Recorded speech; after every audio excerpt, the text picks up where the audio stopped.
Tika ya arhamar rahimin. Subhanaka la ilma lana illa ma 'allamtana innaka antal alimul hakim. Allahumma inna nas'aluka ilman nafi'an wa rizqan thayyiban wa amalan mutaqabbalan. Ya Allah, berkahilah majelis ini ya Allah. Berkahi semua yang sudah hadir di tempat ini ya Allah. Berkahi keluarganya, ilmunya, usianya, anak cucu keturunannya. Jadikan hamba-hambamu yang takwa kepadamu ya Allah. Kabulkan semua hajat baiknya ya Allah. Lunasi hutang-hutangnya ya Allah. Anugerahkan keturunan yang solih-solihah. Yang mencari pasangan, berikan pasangan yang solih-solihah. Dan izinkan kami kelak pulang ke hadapanmu dalam keadaan husnul khatimah. Amin ya rabbal alamin. Bismillahirrahmanirrahim. Assalamualaikum warahmatullahi wabarakatuh.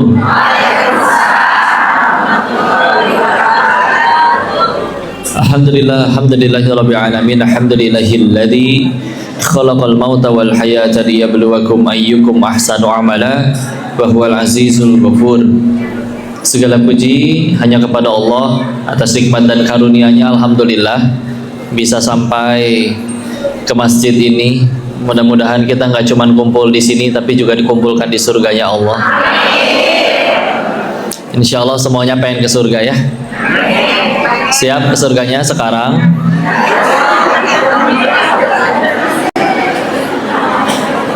Mumpung lagi ngaji Bu.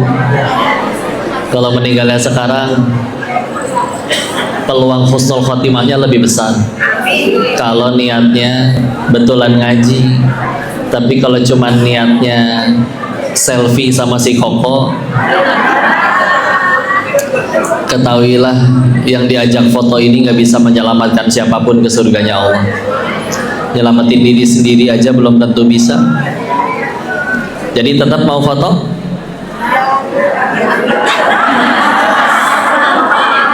Nggak mempan ceramahnya ya. Salawat salam semoga selalu tercurah kepada junjungan kita baginda Rasulullah Muhammad Sallallahu alaihi wasallam beserta para keluarga dan sahabat-sahabatnya, dan semoga Allah sanggupkan kita istiqomah meniti sunnah-sunnahnya insyaallah. Salam takzim kami pada seluruh jemaah yang hadir, wabil khusus para asatiz, alim ulama, kiai, tokoh masyarakat, jajaran DKM, ustazah, teteh, ibu. Semoga sehat selalu dan bahagia selalu. Alhamdulillah. Sudah bahagia hari ini? Alhamdulillah, karena sudah bahagia kita tutup kajian ini. Subhanallahumma wa bihamdihi. Saya cobain yang ini ya, barangkali lebih enak. Yang hitam atau yang hijau? Hitam, hijau. Biasa weh. Bentar ya Bu. Bu maaf. Ada.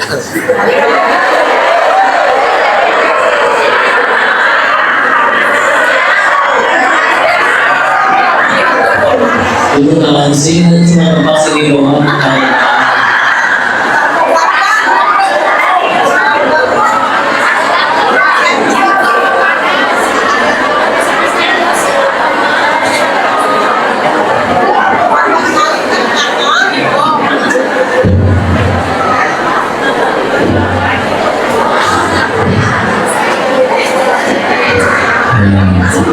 Dan tenang ya, sambil istighfar,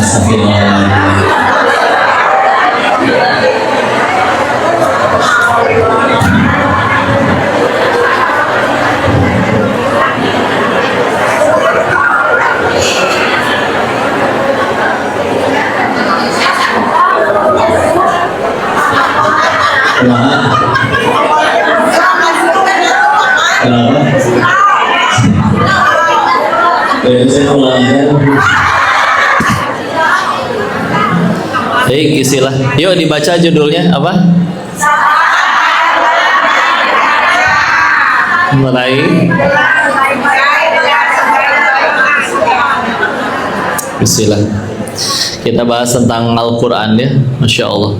Begini Bu, kita mesti agak mundur ke belakang. Kita masuk ke kajiannya ya, tentang, mudah-mudahan ini menggugah kita tentang hebatnya Al-Quran. Ini tentang bagaimana Nabi memulai dakwahnya dulu. Jadi jangan bayangin Mekah zaman Nabi dakwah sama zaman sekarang. Sekarang mah udah nyaman buat ibadah. Kita tahu dulu Nabi waktu dapat tugas mengajarkan tauhid ke satu dunia, waktu wahyu turun ya, itu mulainya di Arab yang kondisinya ya punten, ada Ka'bahnya mah ada, cuma di sekelilingnya tidak kurang ada 360 patung berhala, tidak kurang. Wanita diperjualbelikan zaman dulu, perbudakan ada. Orang kesel dikit perang antar suku, ya, riba di mana-mana. Dan mohon maaf, ayat yang mungkin ibu-ibu sering protes, An-Nisa ayat 3 tentang nikahilah 2, 3 atau 4, dan jika kalian tidak sanggup berlaku adil maka 1 saja. Ayat itu sebetulnya turun di saat itu untuk membatasi. Nah, silakan buka buku-buku sejarahnya. Dulu nikah nggak ada batasnya. Bahkan coba cari tahu berapa istrinya Nabi Sulaiman alaihissalam. Jadi ya, termasuk contoh di riwayat Imam At-Tirmizi, ada sahabat masuk Islam dalam kondisi istrinya 10, maka disuruh ceraiin 6 sama Nabi ya. Ditambah waktu itu laki-lakinya juga otomatis lebih sedikit, peluang mati buat laki-laki lebih tinggi karena ada peperangan ya, dan berbagai macam alasan lainnya. Tapi lihat di mana tempat Nabi memulai ya.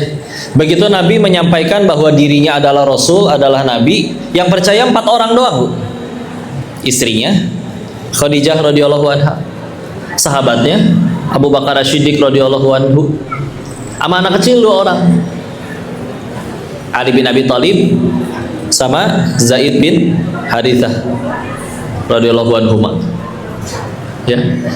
4 orang mulainya di tempat yang kayak begitu, yang pada nyembah patung, nyembah lain-lain, tapi tugas utamanya satu, ngajarin tauhid. Sama aja kayak nyuruh, yang kalian sembah teh salah semua, tuh yang benar cuma satu Allah, atuh dimusuhin ya. Dan jelas nggak ada mikrofon, nggak ada speaker, nggak ada kipas angin, AC apa lagi, listrik juga belum ada. Kita gerah nyari air di mana-mana banyak buat wudhu, di sana gimana? Belum ditemukan teknologi sumur bor, belum ada PDAM. Masya Allah, masya Allah, masya Allah. Wabil khusus bagi kalian yang pernah ke tanah suci, tahu kan cuacanya seperti apa? Dan hidup di tempat seperti itu tanpa AC, di Cilegon tanpa AC aja.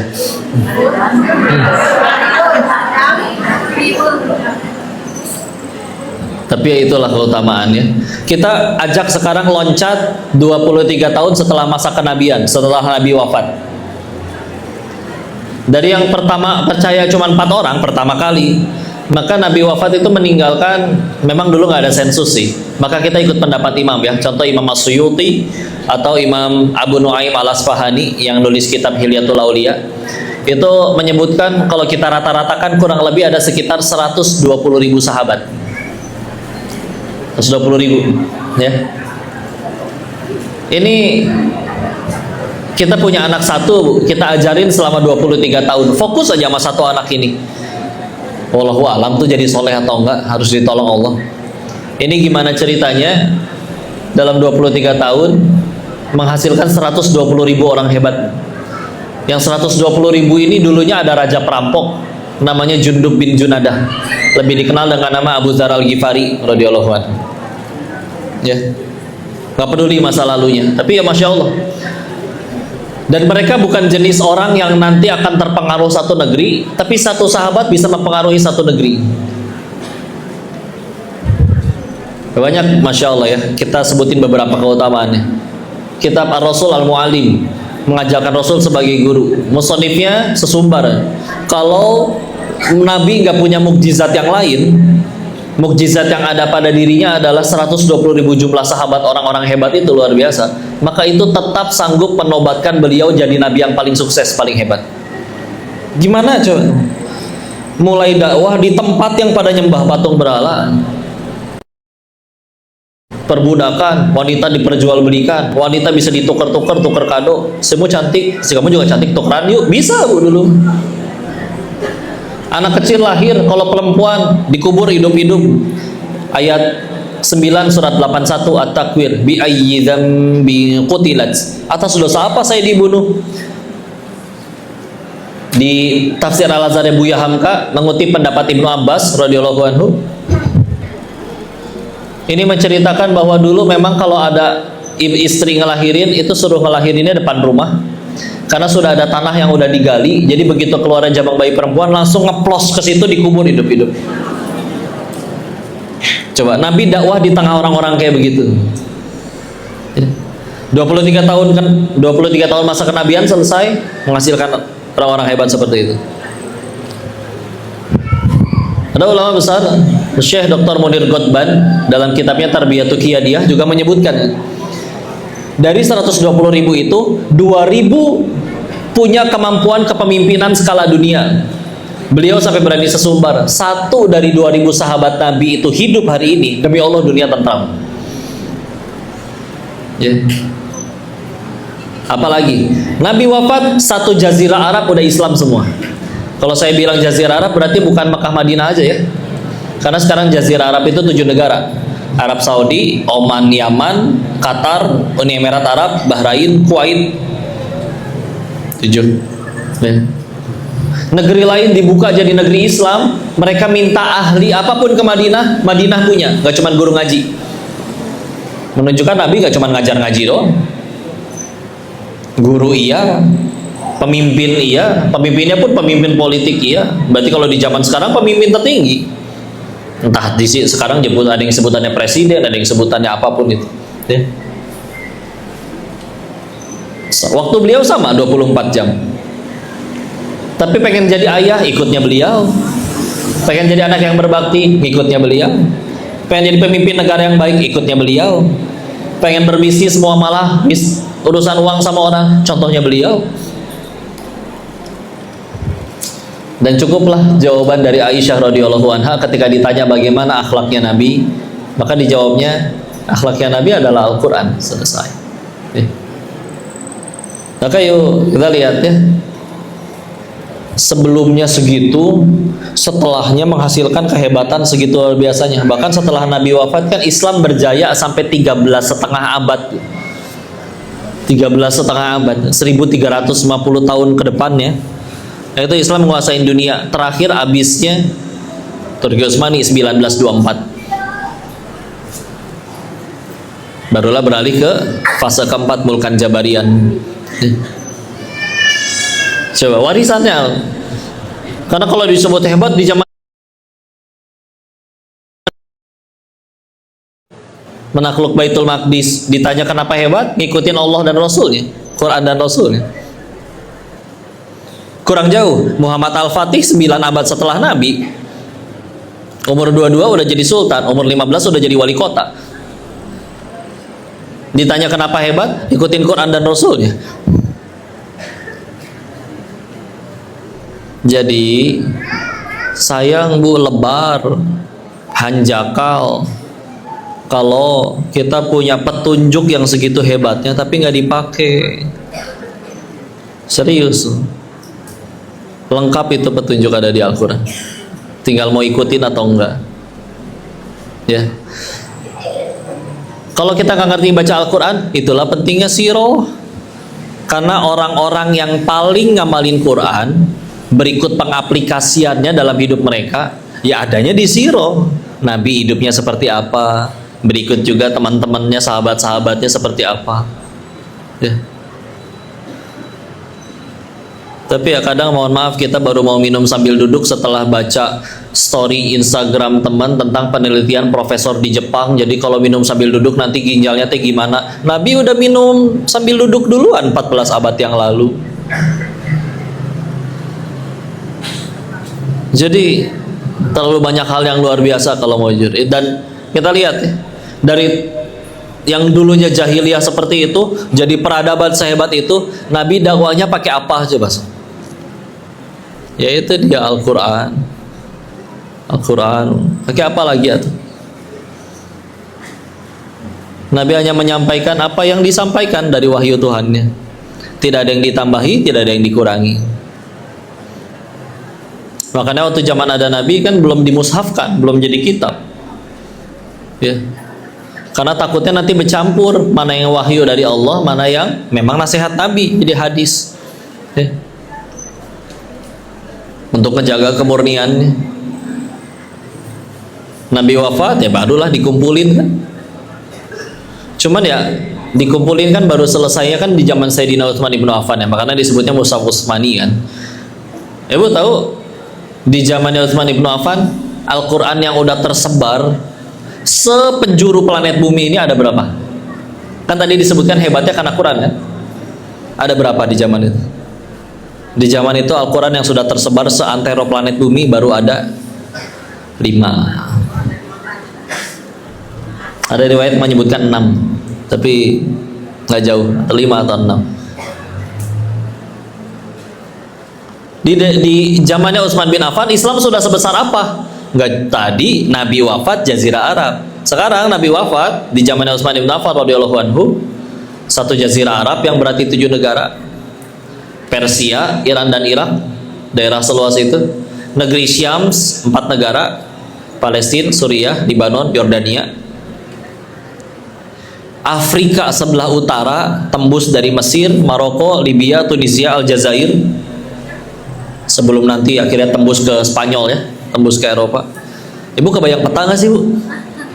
Ini harus ada petanya baru luas loh itu, Masya Allah. Cuman ya itu dia Bu, daerah seluas itu Al-Quran baru ada 5. Bukan kayak kita nih yang di setiap handphonenya ada Al-Quran. Terus mereka jadi hebat ngikutin Al-Quran, baca Qurannya gimana? Itu dia, hafal.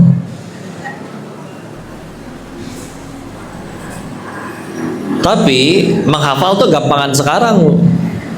Kita bisa bawa Quran kemana-mana. Ya. Karena sahabat Nabi itu, nih syarat jadi sahabat kan 3 Bu. Syarat disebut sahabat Nabi itu 3. 1, hidupnya sejaman sama Nabi. 2, pernah ketemu langsung sama Nabi meskipun sekali seumur hidup. 3, beriman kepada Nabi. Jadi kalau sejaman ketemu tidak beriman, contoh Abu Jahal bukan sahabat.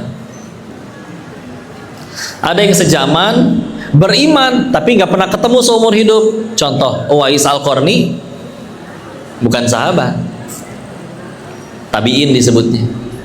Ya. Nah, sahabat berarti kan tadi ada yang ketemu Nabi itu sekali seumur hidup.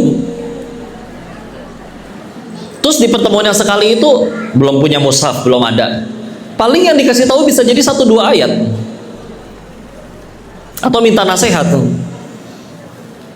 Dan ketika ketemunya cuma sekali-kalinya dan cuma kesempatan nyampeinnya tidak banyak, kadang Nabi benar-benar dipersingkat.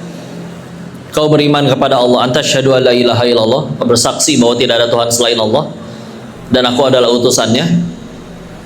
Tegakkan sholat, tunaikan zakat, soma Ramadana, puasa Ramadan, terus udah haji jika mampu, udah selesai. Nggak ketemu lagi, udahan. Cuman itu dia perbedaannya penghafal zaman sekarang sama zaman dulu. Dulu mereka nggak akan maju menghafal ayat selanjutnya sebelum ayat itu selesai diamalkan oleh mereka. Kita hafal dulu artinya aja belakangan, ngamalin apalagi. Ibu hafal surat At-Takasur? Alhaakumut hatta zurtumul, hafal. Coba sekarang kalau pertanyaan diganti, Ibu hafal terjemahan surat At-Takasur? Itulah hebatnya Quran ya. Kita tiap hari nggak pernah kita bukan pembicara asli bahasa Arab, bukan orang Arab, tapi lebih bisa hafal Arabnya daripada Indonesianya. Hebat ya.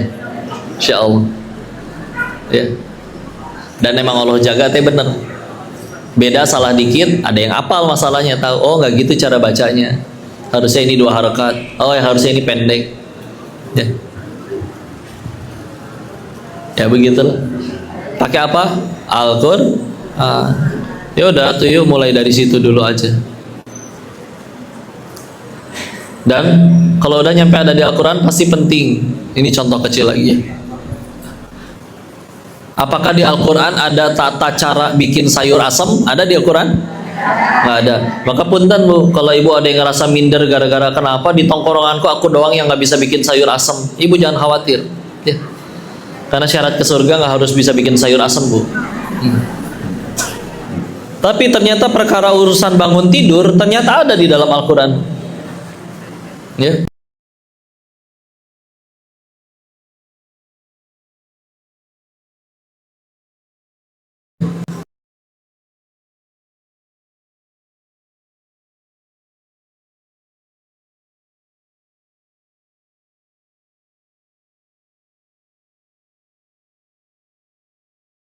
Tahajud sambil nunggu subuh, kadang cuman berbaring di pangkuannya Aisyah radhiyallahu anha. Ittaja disebutnya kalau bahasa hadis.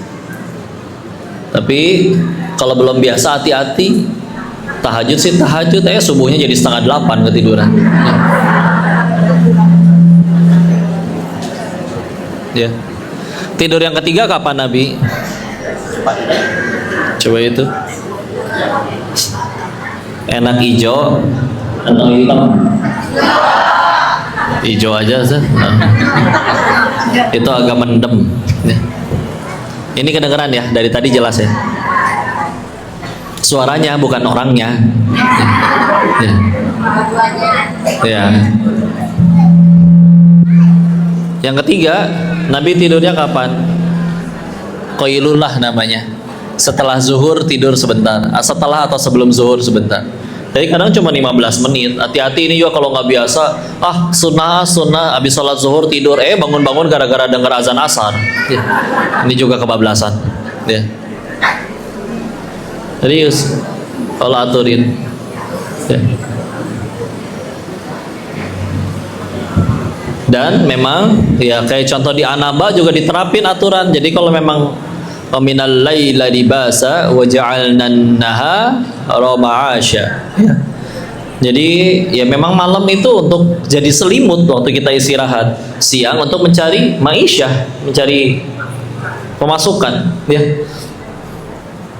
Kecuali memang ada orang yang memang kerjanya harus jaga malam, ya, yang bertugas di keamanan, security atau dokter yang jaga malam itu. Tapi kalau hanya begadang jangan begadang kalau tiada artinya.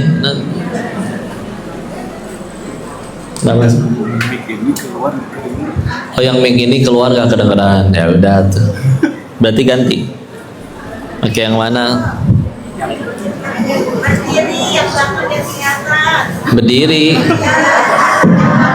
Niatnya ngaji kan, bukan lihat si Koko.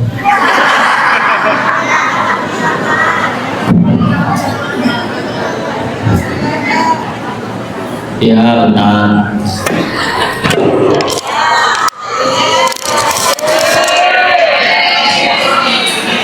Puas.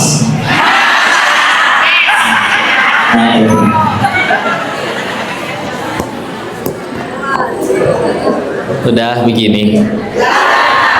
Kenapa harus kelihatan?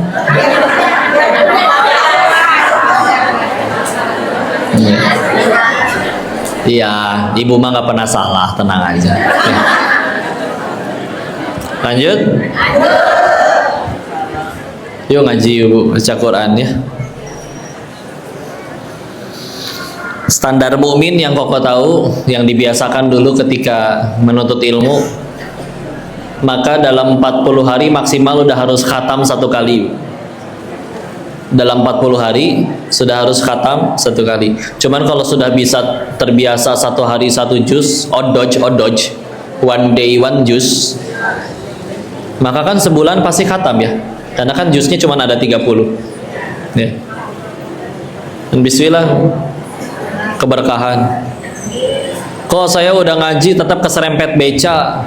Kalau nggak ngaji bisa jadi keserempetnya tronton bu. Tahu sendiri Cilegon. Ya. Bu, jujur, berapa kali ibu sen kiri belok kanan? Lebih sering celaka atau selamat, Bu?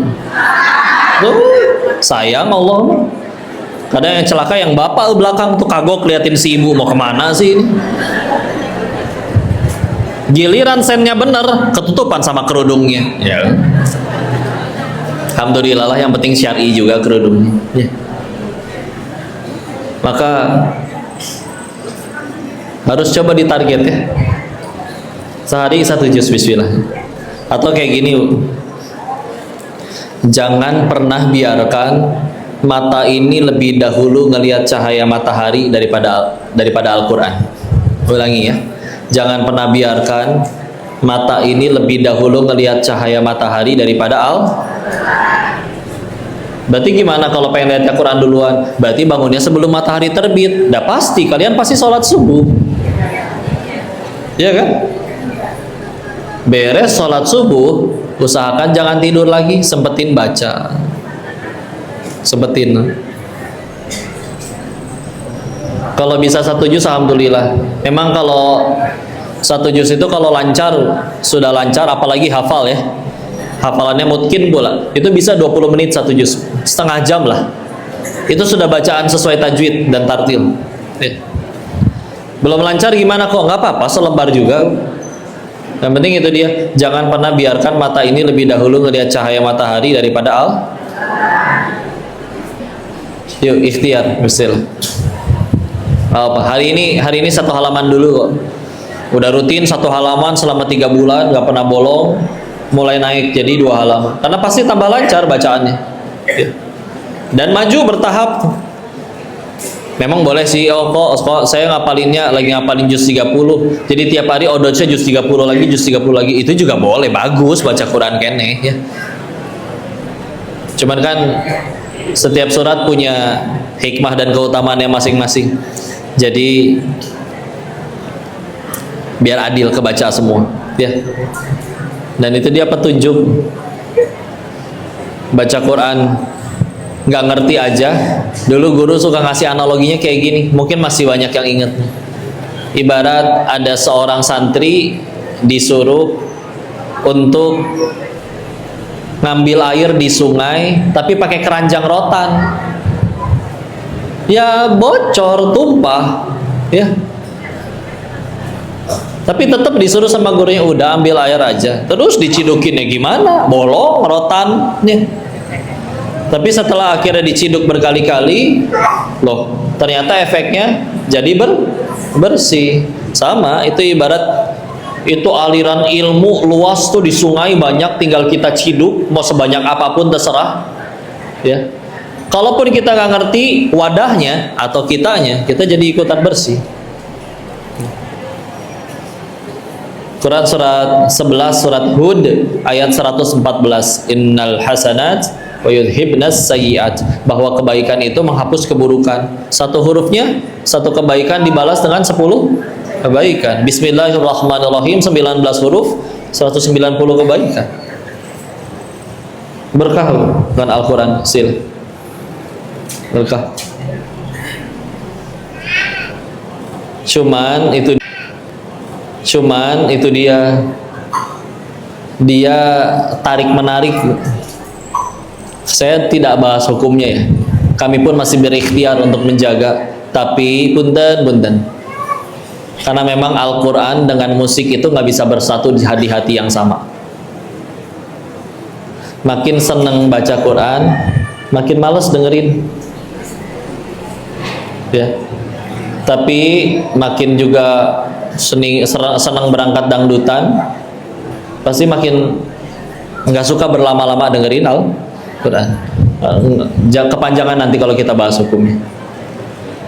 Dan kalau punya nasihat dari guru kami, setiap kali kita ketemu urusan fikih yang banyak perbedaan kayak gitu, kita nggak semuanya paham fikih, Bu.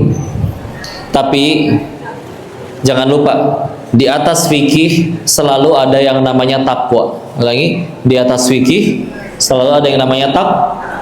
Fikih bicaranya hukum, Bu. fardu, sunnah, mubah, makruh, haram, atau sederhananya boleh atau tidak, udah gitu aja. Takwa bicaranya bukan boleh atau tidak, bicaranya Allah suka atau tidak. Beda ya. Makanya kalau misalnya ada yang bertanya, kok apa hukum baca komik Doraemon? Mungkin nanti ada yang menjawab, mubah, nggak ada pornografinya, nggak ada, ya mubah aja. Dibilang dosa, nggak dibilang dosa, dibilang berpahala, ya udah mubah aja. Tapi akan selalu ada orang yang mikir kayak gini, aku nggak peduli hukumnya baca komik apa. Yang aku tahu, aku lebih dicintai Allah kapan? Waktu baca komik atau baca Quran. Maka nggak peduli hukumnya apa, dan itu selalu jadi jalan yang paling selamat. Termasuk nanti nih, ketika ibu tahu-tahu dapat tawaran pekerjaan, ya bisnis, tapi kita ragu, tar dulu kalau sistemnya kayak gitu berarti halal nggak ya? Nanya ke orang-orang sekitar, atau nanya ke guru belum dapat jawaban, atau nanya ke orang jawabnya ragu, nggak yakin, maka cara paling aman ya sudah, berarti nggak usah lihat pakai kacamata fikih, lihat pakai kacamata takwa aja.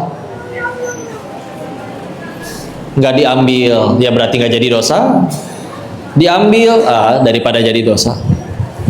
Serius, karena yang paling bahaya buat hidup kita itu satu, dosa kita sendiri.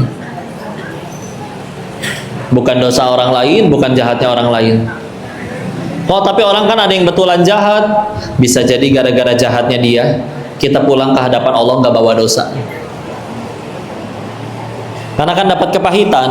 Kepahitan ujungnya cuma dua. Kalau nggak digugurin dosa, jadi penggugur dosa, atau jadi meninggikan derajat di sisi Allah. Oh, sering mengingatkan ya bahwa aduh, Nabi Adam aja diusir dari surga dosanya satu. Kita pengen ke surga emang dosanya satu. Berarti kan yang paling ngalangin kita ke surga dosa kita sendiri. Tapi Allah pengen gugurin dosa kita tadi, bahwa kebaikan menghapus keburukan, tapi kebaikan kitanya juga sedikit. Sholat mungkin 5 waktu, tapi 5 waktunya kita sat-set. Kadang nggak nyampe 5 menit karena kuliah kulhu lagi. Sekalinya ganti ina atau ina.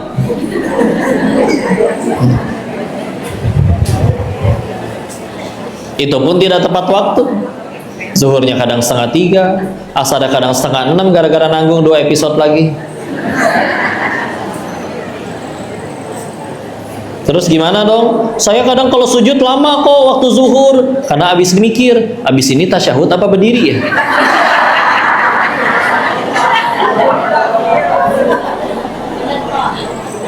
Betul ya? Ya terus gimana? Ya pasti Allah kirim penggugur dosa-dosa. Tahu-tahu dikirim yang ngutang tapi galakan yang ngutang. Sendal banyak, dia bisa pilih yang lain. Bisa-bisanya sendal kita yang jadi korban. Nggak ada yang sia-sia. Makanya kadang punten, kalau suatu saat kita berhasil nyampe surganya Allah, mungkin bukan karena ibadah kita. Terus karena apa dong? Mungkin karena sabarnya ibu ngadepin ujian hidup di dunia. Yang saya suka ngelamun ya, nanti kalau udah di hari akhir, terus kita lagi antri di pengadilan Allah, dari jauh pas sambil antri kita ngelihat, aduh, itu orang hukumannya parah amat Pak, dia dosa apa? Dosa ini kok. Aduh, saya juga pernah lagi waktu hidup. Wah, mana belum sempat tobat. Gimana ini saya, Pak? Pas giliran kita yang masuk pengadilan, tahu-tahu ada suara, lolos. Kok lolos? Kan di dunia ibu udah sabar menanti keturunan belasan tahun. Orang lain tuh punya anak ada yang ngeluh, mual muntah hamil ngeluh. Kalian bahkan berharap, ya Allah, kapan saya bisa mual muntah seperti ibu itu ya Allah? Kapan ada janin kecil di dalam perutku ini ya Allah? Coba ada ibu yang kayak begitu? Siapa pejuang garis 2 di sini? Ada? Masya Allah. Dulu ya kalau istri lagi sedih gara-gara tespeknya garis 1, saya suka bercandain, namanya pengen ngehibur ya. Ya udah, besok kita jangan beli di apotik situ lagi, di situ mah nggak jual yang garis 2.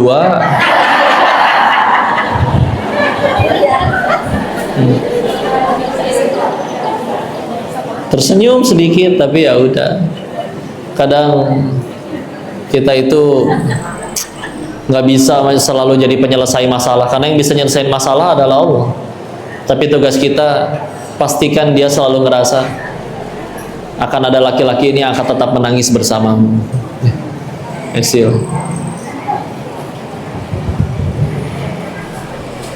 Maka itu ada fasilitas dari Allah, lumayan gugurin dosa. Maka juga berarti waktu jangan telat sholatnya, ya Bu. Telat makan masalah nggak?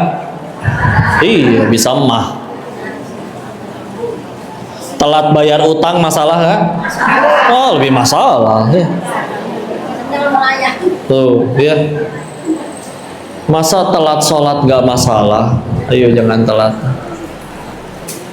Yang belum nikah apalagi, yang masih mungkin belum ngaji ya, atau mungkin masih bandel, ada yang lebih masalah, telat datang bulan, repot ya. Masalah itu aja. Bagi yang udah nikah telat datang bulan aja kan belum tentu hamil kan, bisa jadi karena emang siklusnya lagi, atau kita tahu ada sindrom namanya PCOS ya. Jadi pasti haidnya tidak teratur. Tapi apapun telat masalah. Telat bayar utang masalah, telat makan masalah, telat tidur, sedangkan besok harus bangun pagi, masalah juga kurang tidur. Masa telat sholat nggak masalah?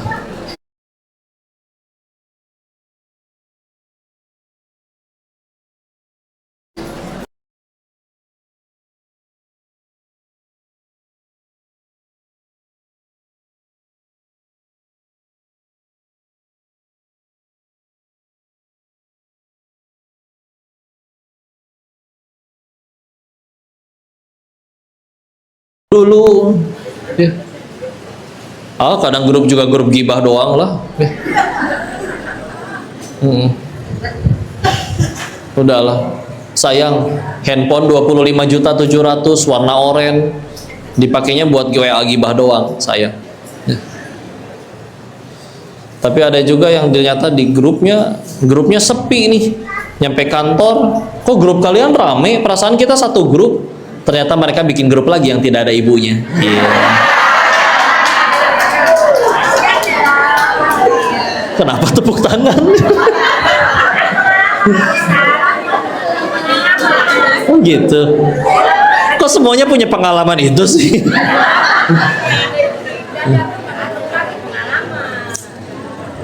Ya. Tapi kan prioritas kan. Kenapa dia balasnya dari si mamang ojek? Ya, dia lagi jadi prioritas. Sama sholat ya, kalau kita prioritasin, dagang bisa tutup dulu kok, atau digantungin tulisan maaf sedang sholat, nanti balik lagi 15 menit kemudian ya. Nanti kalau ada yang beli gimana, ajakin sholat. Kalau ternyata nggak jadi beli, pindah ke toko lain, berarti emang rezeki si toko sebelah.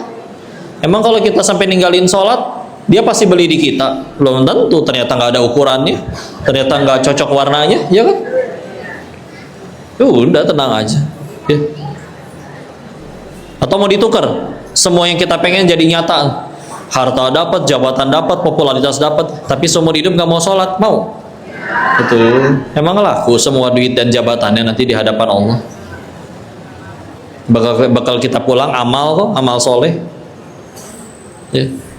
Bismillah ya, prioritas. Jadi kalau ada yang masih muda, atau ibu punya anak masih muda, Bu, perempuan, terus dia murung, kenapa nak murung? Iya ma, aku suka sama teman sekelasku ini laki-laki, cuman di WA nggak dibales, katanya lagi sibuk. Maaf nak, dia bukan lagi sibuk, cuman kamu belum jadi prioritasnya dia aja.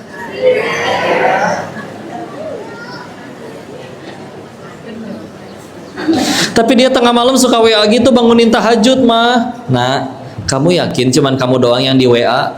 Ya. Hati-hati nah, di luar sana ada 2 spesies. Yang pertama buaya hijrah, yang kedua playboy syariah.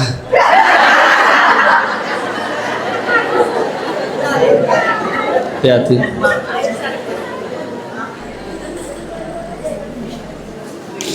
Gimana suara bebek? Suara kucing?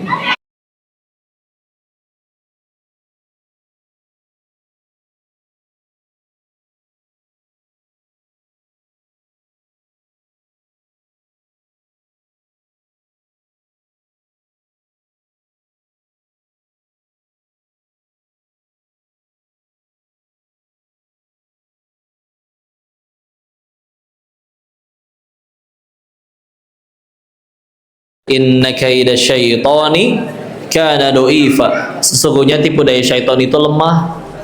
Kapan jadi kuat? Kalau diladenin. Makanya jangan diladenin. Kesel sama suami, reuni, ternyata di situ ada mantan.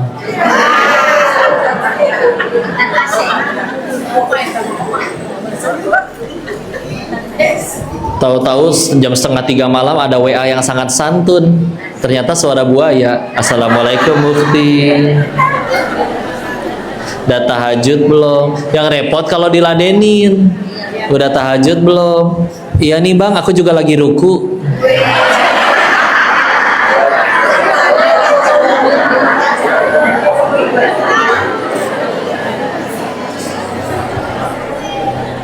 Bu, perintahnya jelas. Al-Isra ayat 32. Wala taqrabuz zina. Kok itu kan cuman chatting, zinanya dari mana? Emang semua yang perselingkuhan, perzinahan diawali dari langsung check in yuk? Enggak. Smooth, pelan-pelan. Ya. Dalam bahasa Arab, langkah itu adalah khittah. Khittah. Tapi Al-Quran memilih menggunakan bentuk jamak, khutuwat. Wala tattabi'u khutuwatis syaitan innahu lakum adum mubin. Jangan mengikuti langkah-langkah syaitan. Apal mereka. Kalau perlu ajakin tahajud dulu. Nanti baru digocek. Gocek mewek. Itu bahasa anak main PS bola zaman dulu, Bu. Kayaknya kita beda generasi sih, Bu.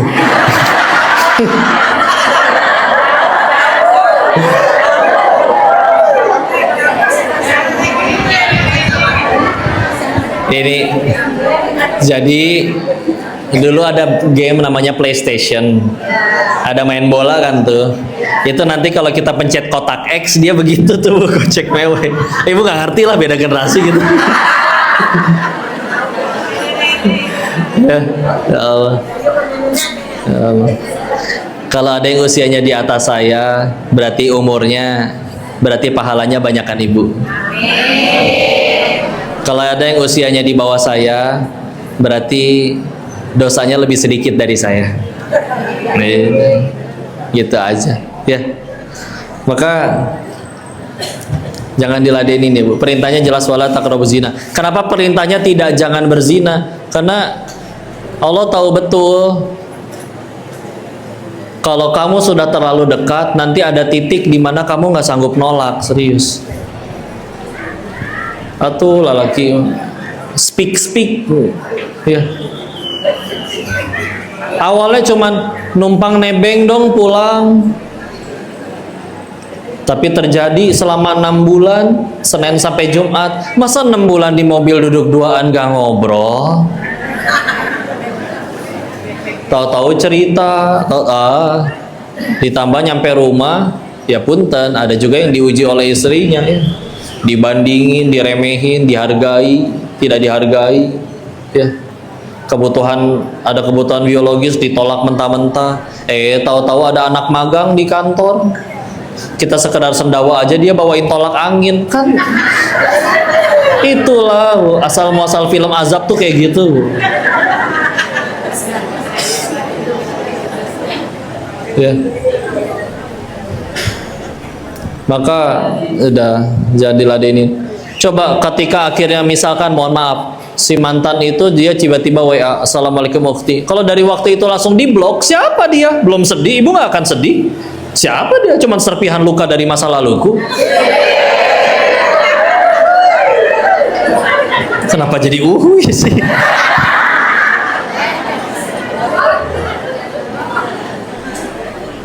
Yang repot kan kalau udah suamimu nggak marah, Allah dia juga suka sibuk sendiri, mulai menggali kenangan lama. Ingat nggak dulu waktu kita pas masih SD, kita kan dulu gadoin koreng bareng.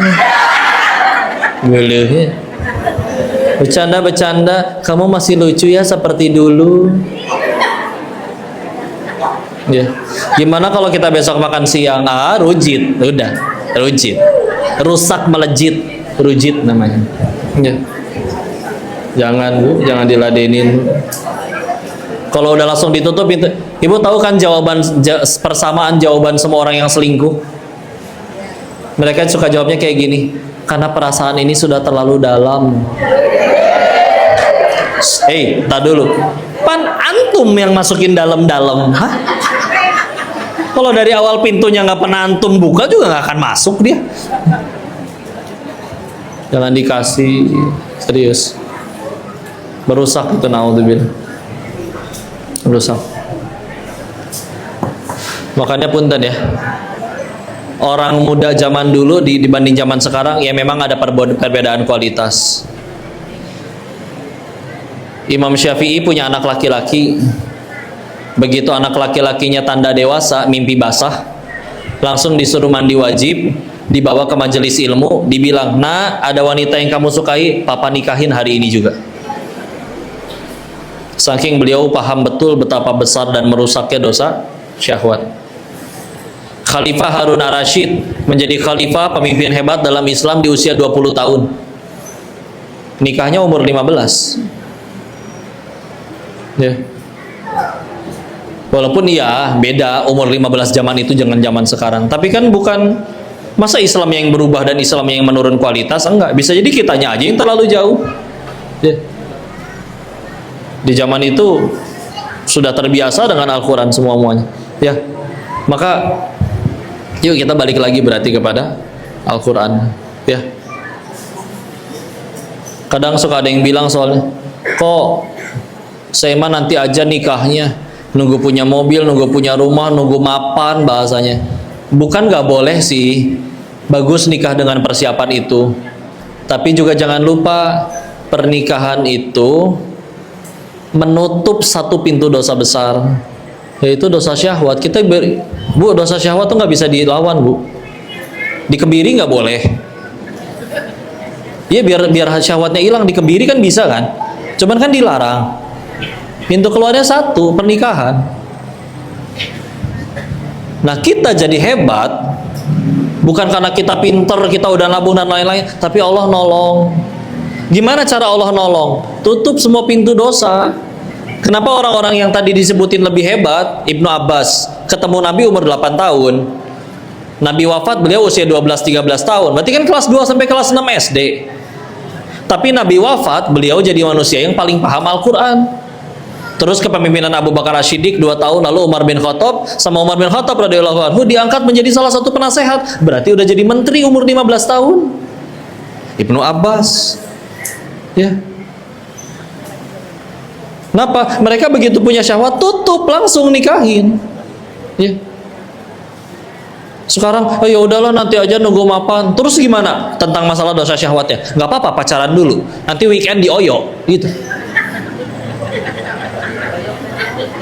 Nama hotel murah, Bu. Oh, Merpati. Oh, ya udah ganti. Nanti weekend di Merpati, gitu. Ya. Nama penginapannya Merpati. Ya.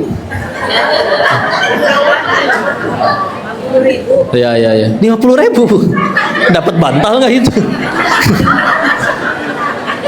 Atau nggak ada pintunya jangan-jangan? Kita lagi nggak bahas hotel ya. Tapi ya udah nanti yang penting aku mapan dulu. Dosa syahwatnya gimana? Nggak apa-apa deh pacaran dulu, nggak apa-apa deh doa-doa dulu. Terus berarti kita tumbuh besar sambil naudzubillah ada dosa rutin berarti. Ya wajar kalau akhirnya nggak ditolong-tolong Allah. Mereka udah berprestasi dari umur belasan tahun. Kita tahu-tahu nanti umur kau udah dekat 40. Prestasi belum ada, utang malah banyak, jodoh pun belum ada. Ya repot. Walaupun iya, bukan berarti abis ini ibu langsung pada nikah semua. Lagian udah pada nikah kan? Maksudnya yang pada belum nikah, yang single gitu. Bukan berarti jadi buru-buru juga. Dan memang syarat ke surga nggak harus punya jodoh juga. Kalau syarat ke surga harus nikah dulu, apa kabar anak-anak kecil di Palestina yang kena ledakan? Ya. Tapi ya ibarat gini lah. Pipa, dalamnya ada air kenceng. Jalan keluarnya kan cuma satu, keran yang di ujung jalan. Itulah pernikahan. Karena kalau jalan keluarnya nggak dari pernikahan, keran yang di ujung jalan, dengan pacaran kiri kanan gonta-ganti ganti pasangan, ibarat pipanya udah bocor duluan kiri kanan. Di ujungnya ditutup pakai keran, begitu dibuka kerannya nggak ada airnya, orang udah bocor kiri kanan. Karena punten. Yang mengawali pernikahannya dengan maksiat dulu, wajar kalau nanti pas akhirnya pas dinikah, kenapa hambar? Meskipun selalu terbuka pintu taubatan nasuha, ya. Segi 4 kudu dilipat dulu agak segitiga, ininya nggak boleh penyok, diaturin. Kudu pakai jarum di sininya, masya Allah. Ya saya nggak kebayang pahala kalian wudhu tuh luar biasa tuh. Lalaki pengen wudhu nih, ini saya tinggal gulung celana wudhu selesai, lepas peci. Coba akhwat mah, lepas kaos kaki dulu, karena kalau lepasnya di luar ada yang bukan mahram, kalau dibawa masuk ke dalam kaos kakinya becek. Masalah pertama. Beres masalah kaos kaki, bingung pentul mau taruh di mana. Makanya kadang suka ada nih di sini nih, di sofa. Itu bercecer di mana-mana. Ya. Beres kerudung ada ciput. Tangan ada manset, ya. Tergantung sleting, yang kancing gampang, tapi kalau digulung suka jatuh lagi. Makanya katanya enakan yang karet, ngejepit gitu. Ada yang pakai sleting, di sletingnya terlalu atas susah diturunin lagi, kudu dibantuin temen. Paham betul saya.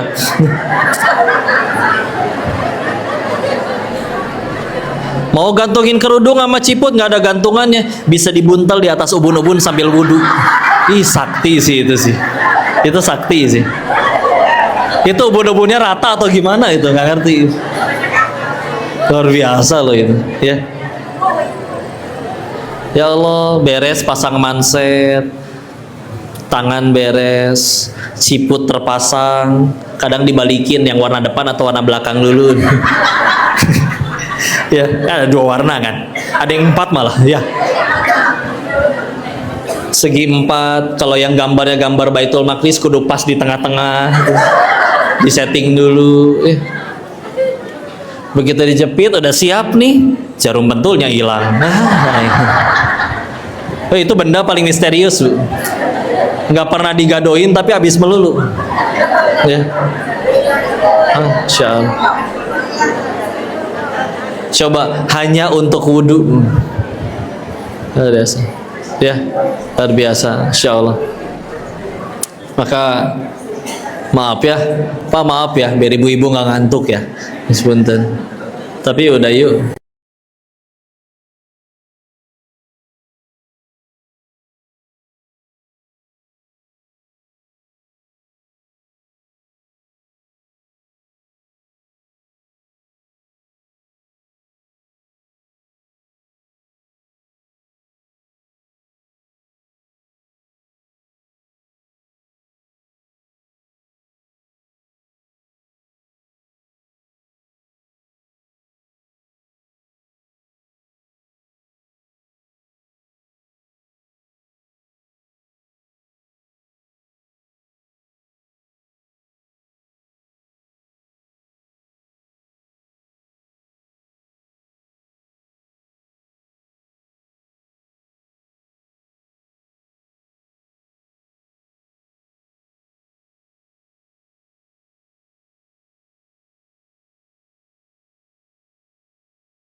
Dan mohon maaf, biasanya berbung berarti ada dosa ya. Nah, masalahnya Bu, hutang ini Bu, kalau memang sekarang zaman itu udah lebih baik dan memang hutang riba itu baik, kita tetap ada kemunduran kualitas orangnya dan yang lain-lain. Kenapa? Kan berarti hilang keberkahan. Gimana nih buat modal usaha sama ini? Udah bisa pinjem dulu, ada kur, ada macem-macem, jadi lumayan bisa punya modal sekaligus buat uang pangkal sekolah anak. Berarti pendidikan dan yang lain-lainnya kita pakaikan uang yang seperti itu. Punten, punten. Pasti ada yang hilang. Ya. Ini ibu ngebul nggak ya kalau saya ajak mikir kayak gini ya kepalanya? Bu, gini nih, gini ya. Ini saya pelan-pelan ya Bu ya. Ini efek samping dari riba ya. Bank nyari duitnya kan dari ngebungain utang. Namanya riba. Oke, udah sepakat dulu itu ya. Bank itu ada aturan. Kalau ada orang dana masuk cash 10 juta misalkan, itu kan mereka pakai buat utangin lagi ke orang. Tapi ada aturannya, harus disimpan cashnya minimal 10%. Jadi kalau ada yang nabung di 10 juta, yang bisa diutangin ke orang cuma 9 juta. Ya pelanggannya baru satu. Memang dulu orang nitip uang kertas itu setara dengan, dulu kan pakainya emas ya. Jadi orang nggak mungkin bawa-bawa emas kemana-mana, taruh emasnya di bank, barulah jadi uang kertas gitu kan. Dulu disebutnya IOU, IOWU, aku hutang kepadamu, ya. Udah singkat cerita seperti itu. Nah, salahnya gini, kita nabung nih Bu di bank 10 juta. Cashnya kan jadi di bank. Kita jadi punya apa? Saldo. Duitnya digital kan? Saldo. Tapi tetap bisa transaksi nggak bayar? Bisa kan? QRIS, transfer, dan lain-lain. Tiba-tiba ada orang datang kedua, nggak punya duit. Dia datang ke bank pengen ngutang. Karena pelanggan di bank itu baru satu, yang bisa diutangin ke orang, ya cuman yang 9 juta tadi. Karena cuman yang boleh diutangin cuman 90% dari semua dana yang masuk.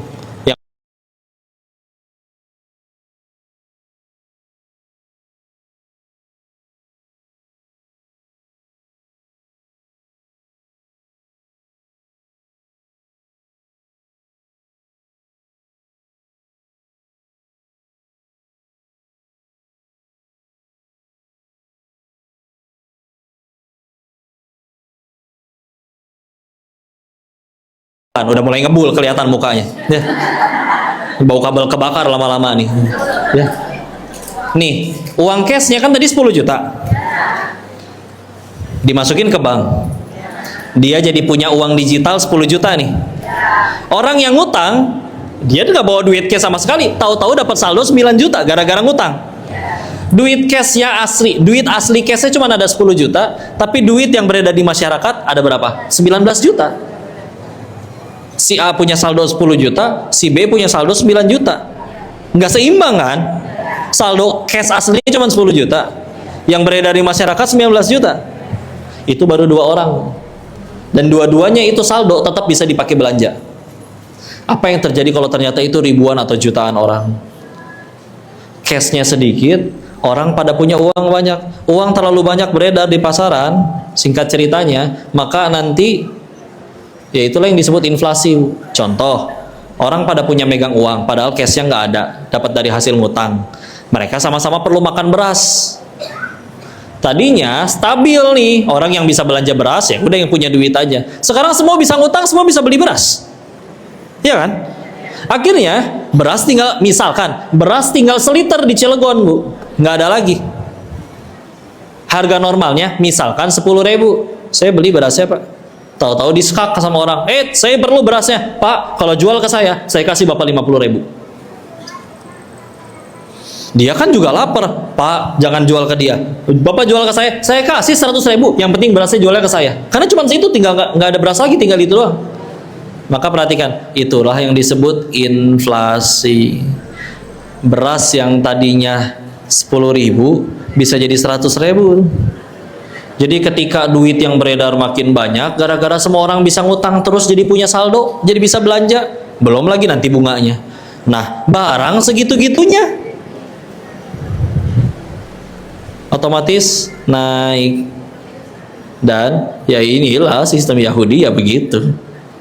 Sehingga akhirnya efek sampingnya apa? Mau sistemnya gimana, ganti menterinya, punten. Selagi masih pakai sistem ribawi, kita akan selalu naik aja terus, sedang serius.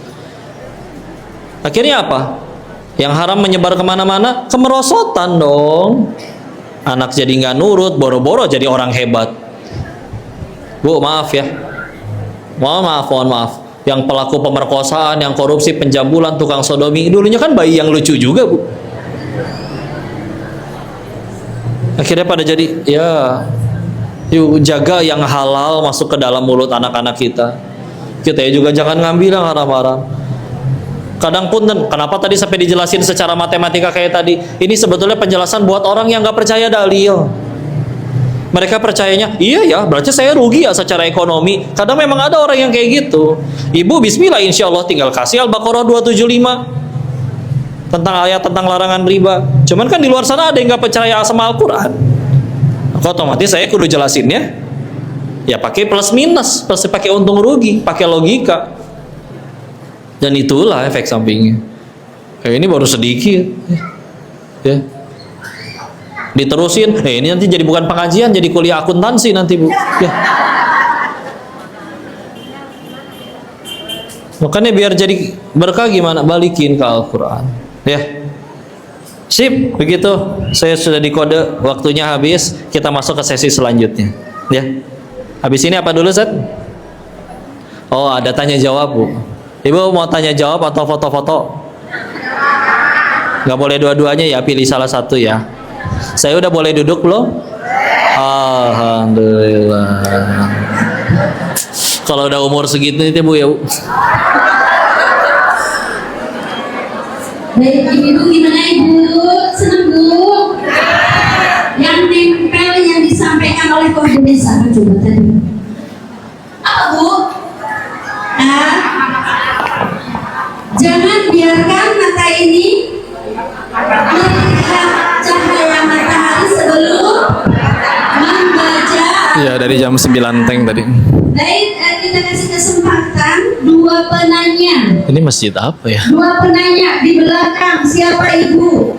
Panitia tolong bisa ini. Madrasah Ummahat Janati. Satu lagi, dua di Masjid belakang. naon ya? Panitia, mohon. Baitul Jannah. Ibu Baitul Jannah ya namanya. dari mana? Masjid Baitul Jannah ya? Raudatul Jannah. Raudatul Jannah. Mila 30 tahun. Masya. Oh ya, MUJ. Masya. Masya. Oh ya wis.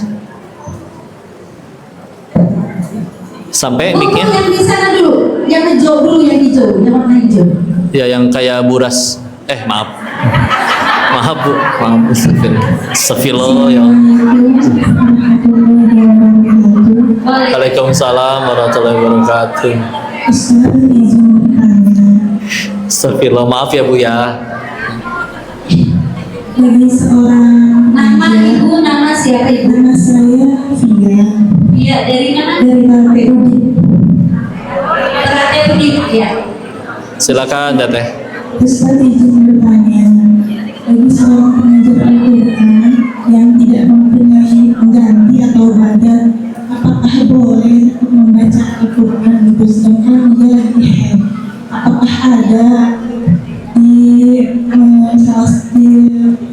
itu ulama Syafi'i, ada ulama Syafi'i yang memperbolehkan mengajar Al-Quran atau membimbing mengiringi anak-anak membaca Al-Quran sedangkan dalam proses menghafal itu. Iya, baik, bismillah. Makasih, Teteh. Bismillah, Ustazah. Mau dijawab langsung atau? Jawab langsung. Maka silakan. Jadi begini ya, ini Koko rangkumkan dari jawaban dari guru-guru kami ya. Pertama, memang kan kalau terkait larangan ke masjid itu kan karena ada penjelasan yang menjelaskan, karena dulu kan belum ada, mohon maaf, belum ada pembalut ya. Jadi kalau misalkan benar-benar bisa netes begitu loh ya, maka akhirnya dengan ada pembalut kan terjaga. Makanya punten, yang kami ketahui kalau kayak pengajian entah dulu itu di Darut Tauhid atau gimana di pondok kami, ya ini bisa jadi ada yang lagi haid, tapi kan sekarang insya Allah tidak akan tercecer ya kan. Tapi kalau bicara tentang bacaan Al-Quran, kami mendapat, Koko bacanya di hadis riwayat Imam Ahmad ya. Kemarin lagi baca-baca lagi riwayat Imam Ahmad dari Ali bin Abi Thalib radhiyallahu anhu, menceritakan bahwa Nabi selesai dari kamar mandi, selesai dari mohon maaf buang air ya, lalu begitu keluar lalu beliau membaca Al-Quran lagi. Jadi memang tidak dan di hadis itu disebutkan memang tidak ada yang menghalangi Nabi dari membaca Al-Quran kecuali junub ya. Tapi memang kalau kita kembalikan kepada pendapat contoh kayak keempat imam mazhab, jangan heran kalau mendapati nanti ada yang berpendapat bahwa ya kalau bisa dalam keadaan suci ya. Cuman ketika dikumpulkan semua pendapat itu, ada pendapat guru kami yang jawabnya kayak begini. Jadi yang kami simpulkan sebetulnya berwudu atau suci dalam keadaan baca Al-Quran itu memang sebetulnya jatuhnya lebih ke adab. Tapi keempat imam mazhab ini kan punya hak untuk berfatwa, yang kalau ternyata tidak difatwakan takutnya nanti orang ngegampangin gitu loh. Kayak punten mohon maaf ya, keempat imam mazhab jelas punten, ini balik lagi contoh, keempat imam mazhab memang mengharamkan musik atau alat musik, ma'azif. Tapi nanti kalau kita ketemu dengan ada yang punya pendapat lain, maka kita mikir kayaknya nggak mungkin deh Imam Syafi'i, Imam Malik, Imam Ahmad bin Hambal, Imam Abu Hanifah nggak tahu tentang penjelasan itu. Bisa jadi mereka tahu, tapi masalahnya mereka punya kuasa untuk berfatwa. Punten, yang jelas-jelas haram kayak perzinahan, khamr, narkoba aja itu jelas-jelas haram aja ada yang ngelakuin, ya kan? Apalagi kalau misalkan ternyata ini ya udah musik masih mubah, tapi nanti bakal ada yang ngakal-ngakalin. Biar nggak ada yang ngakal-ngakalin, makanya beliau bersepakat haramin aja sekalian. Sama nih kita ngomongin tentang suci dalam keadaan baca Al-Quran. Makanya tadi guru kami berkesimpulan, oke, sebetulnya itu lebih ke adab ya. Tapi kenapa sampai akhirnya sampai ada yang mewajibkan? Ya supaya takutnya dikhawatirkan, oh nggak wajib ini, jadi akhirnya jadi malas wudhu, ngegampangin. Sedangkan dengan kita memperbarui wudhu kan itu juga kebaikan bagi kitanya. Masalahnya ini sedang haid, kan yang nggak mempan wudhu juga karena memang lagi dalam keadaan haid. Nah tapi makanya tadi mendampinginya dalam hafalan, karena kalau memang kan ternyata dia punya di Al-Qurannya sudah di kepala dan di hati, hafal. Yang Koko tahu santri wati yang sedang haid penghafal Quran, mereka memang jadi nggak megang mushaf, tapi masalahnya udah hafal di kepala.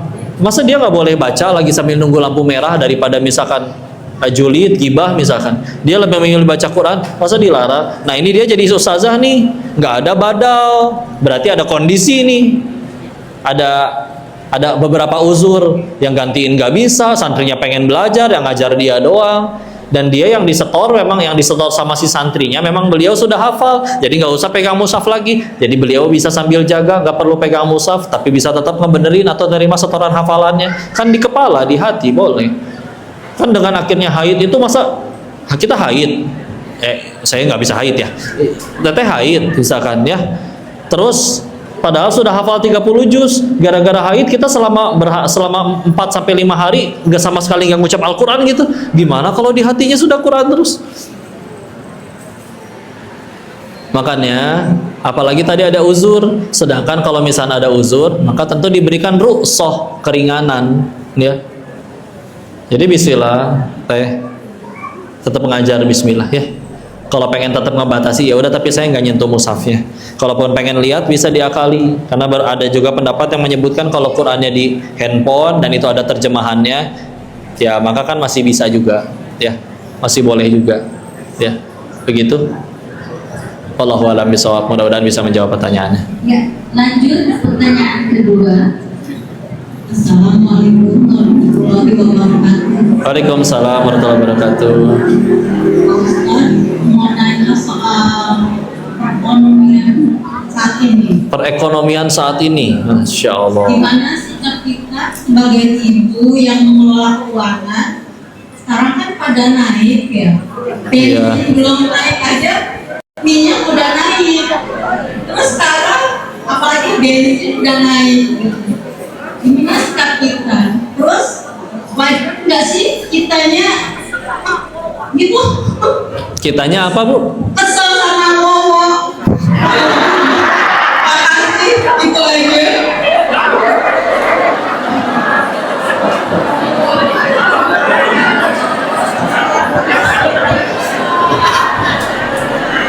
Oke.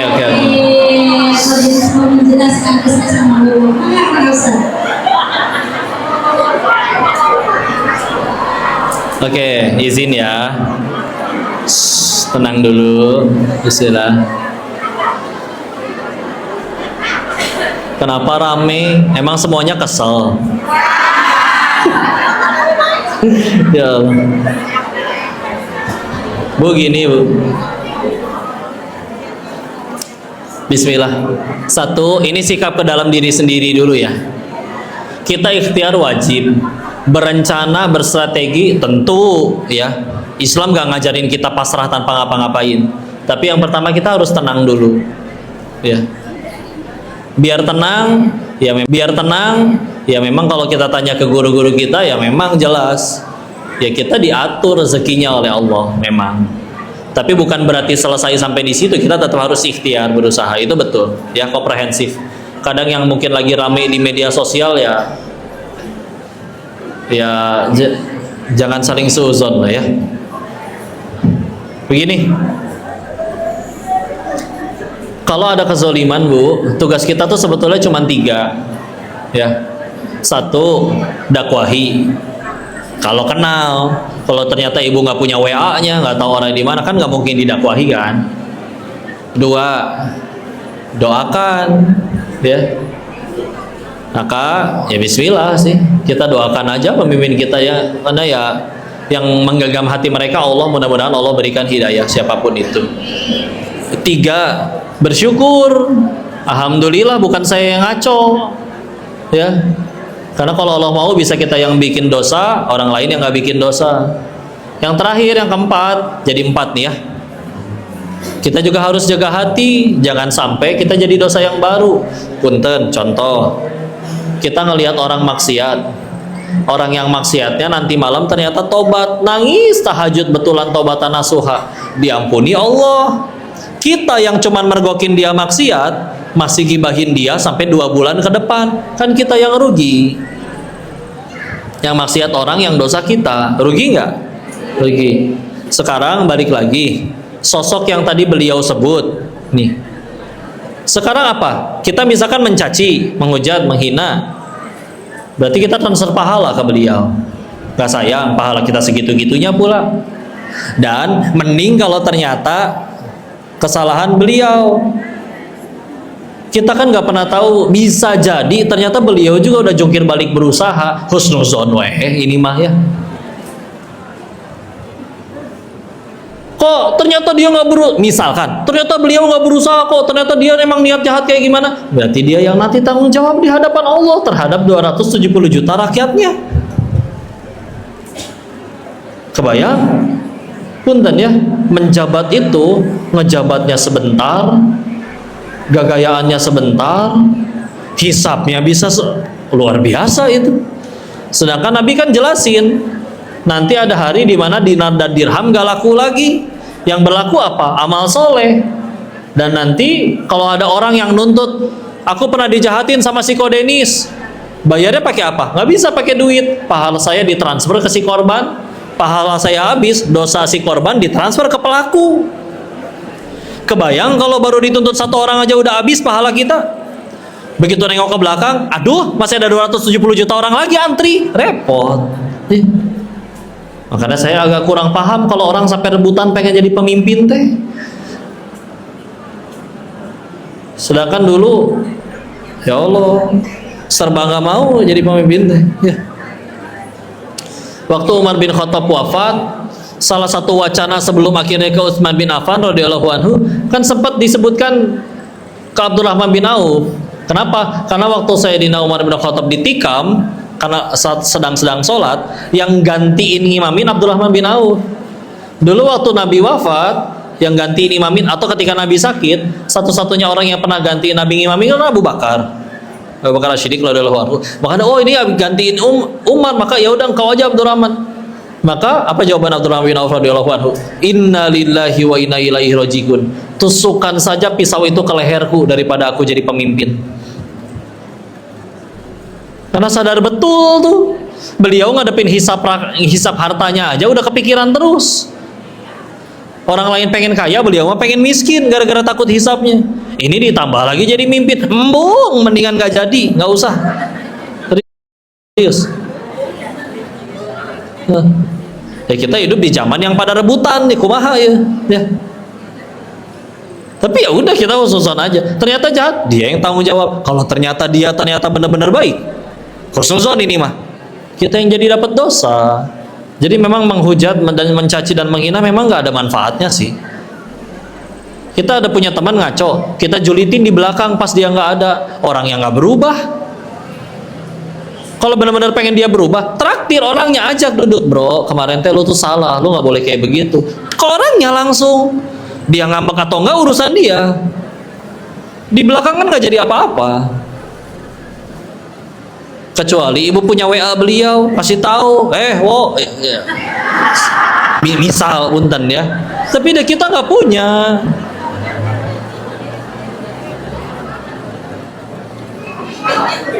Jadi yang pertama kita mesti tenang dulu. Gimana biar bisa tenang? Ini ladang amal, ladang pahala. Ingat, anggaplah ternyata kita yang punya harta banyak, tetap mati juga. Dan yang paling penting keuntungan sukses itu satu, nyampe surga. Dan punten, kalau mau jujur, di kondisi sekarang lebih mudah ke surga jadi rakyat daripada menjadi pejabat. Serius ini ya. Sampai ada yang bikin parodi, nanti di hari akhir dia tinggal tunjukin KTP Indonesia lolos. Parodi, bercanda memang ya, bercanda ya. Tapi ya memang kepahitan nggak ada yang sia-sia. Yang kau harapkan, ikhtiar tetap, usaha tetap, tapi jangan jadi dosa yang baru. Jangan berantem, jangan menghujat, jangan menghina. Kalau mau nasihati karena orangnya kenal dekat langsung, silakan, alhamdulillah. Doakan, jangan lupa. Jangan lupa bersyukur juga, dan jangan sampai jadi dosa yang baru. Ya, Bismillah. Mudah-mudahan Allah mampukan. Kalau nggak mampu, kelaparan gimana kok? Bisa jadi gara-gara laparnya itu kita pulang lebih mudah ke surganya Allah. Ya, walaupun ya tentu ya itu dia yang bertanggung jawab yang bikin lapar, bukan korban kelaparannya. Ya, Bismillah. Ya, semoga Allah berikan hidayah kepada para pemangku jabatan di negeri ini ya. Bismillah. Tapi ya harapan aku jangan sampai pada berantem apalagi sampai saling jadi dosa baru ya, mencaci, menghujat, menghina.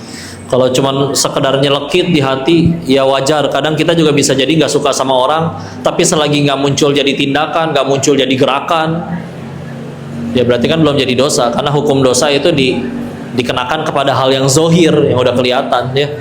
Kalau masih di hati, udah tutup istighfar lagi ya. Seperti itu. Wallahu a'lam bishawab. Baik, terima kasih Pak Denis yang sudah Ngomong agama luar biasa. dan maaf, Kokoma bukan admin.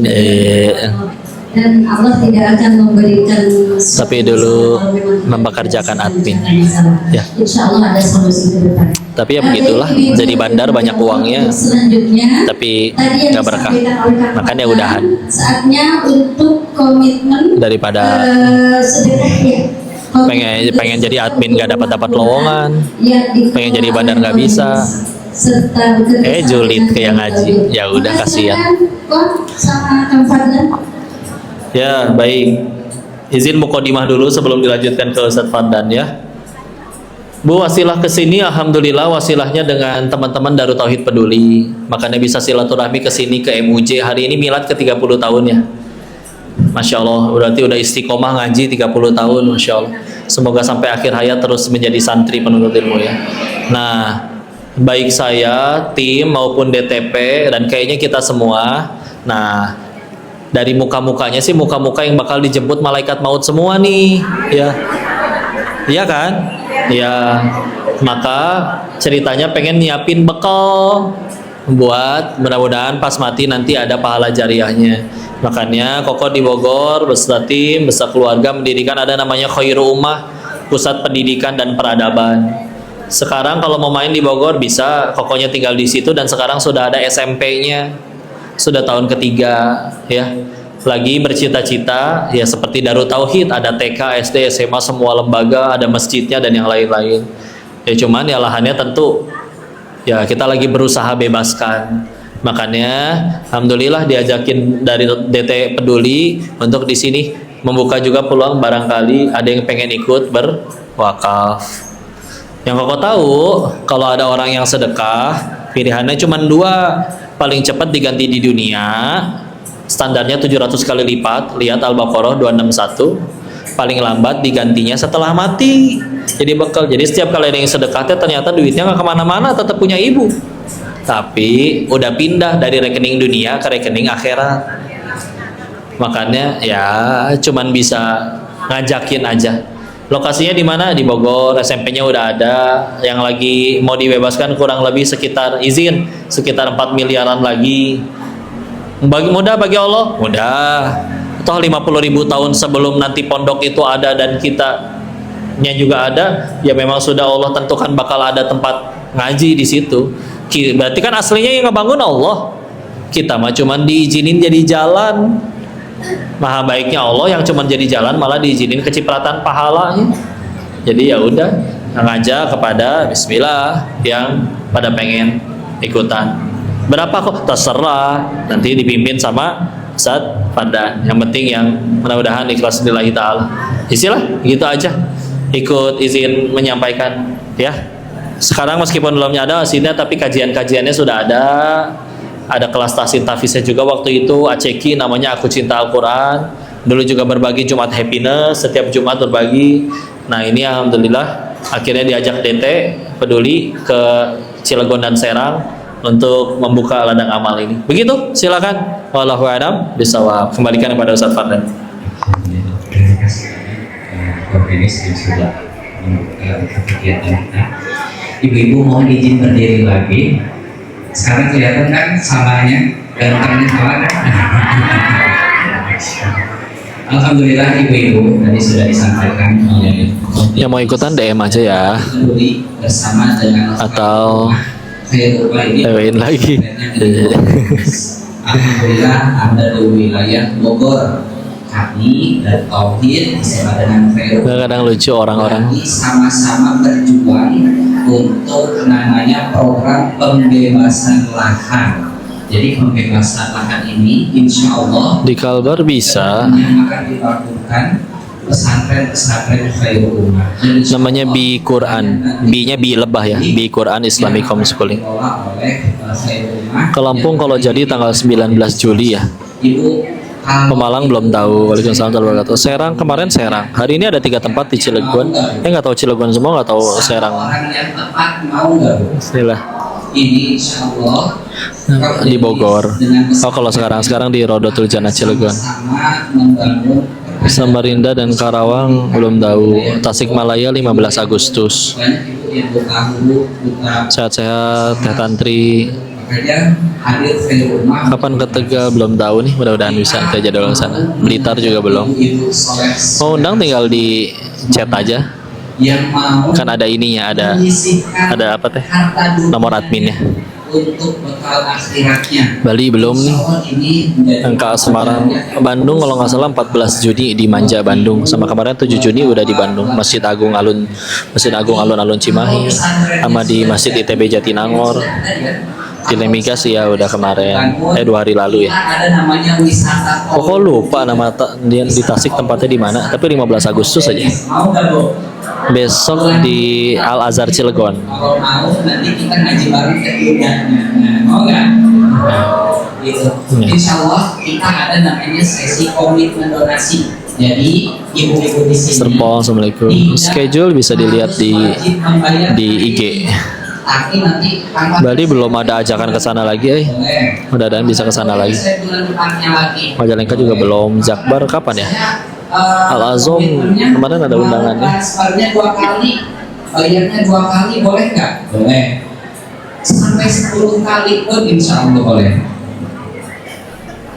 Terima kasih juga udah mengizinkan Koko ngaji ke Cilegon. Insya Allah boleh. Nah, ibu boleh nanti mewakili majelis taklim juga. Boleh nanti saya bestian nih sama besti ini, saya ingin satu surga bareng besti. Berat, tapi kan karena ganjarannya juga besar surganya Allah, dan berat juga tergantung sudut pandang. Ada tim komitmen yang akan Nomor admin di mana ya? di dunia. Allah Di IG ada sih. Nggak tahu kalau dibayarin di sini, amal soleh ini. kalau disebutin di sini Persiapan dulu nih, Bisa nggak? dunia dulu ya. Siap ya. Insya Allah nanti bayarnya berapa, ngundang Koko gratis. Doain Koko husnul khotimah aja. maju ke depan, berakad dengan Koko, kemudian berfoto dengan Koko. Habis ini ada kajian lagi sudah asar, ini Koko matiin dulu ya, nanti kita ngaji lagi. Untuk Ya. dicatat namanya. Oke? Siap? Bismillah ya Bu ya. Niat lillahi ta'ala. Nah, kalau suaminya nggak ada, izin dulu ke suaminya Belum. sekarang. Saina tebing sih. Mereka cai tebing. Bapak saya mau izin mewakilkan data kita. Matiin dulu ya, nanti Koko pengen ke toilet dulu, nanti Koko balik lagi. Dan nanti zuhur asar ada kajian lagi. Assalamualaikum warahmatullahi wabarakatuh. Kita akan mulai untuk komitmen